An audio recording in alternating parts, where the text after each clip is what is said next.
Në disa zona përgjatë vijës bregdetare të ujit të ftohtë deri në Jonufër gjatë kësaj jave do të ketë kufizime në drejtim të furnizimit me ujë. Sipas ujësjellës kanalizime, rajoni Vlorë është duke u punuar për riparimin e një avarie.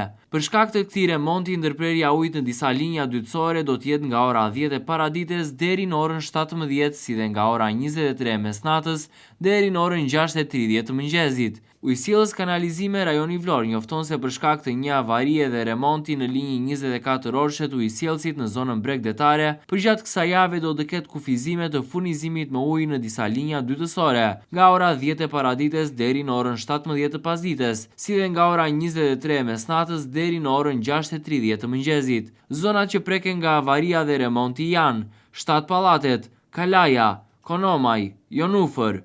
Jemi duke punuar dhe duke bërë përpjekjet maksimale me qëllim normalizimin sa më të shpejtë të situatës.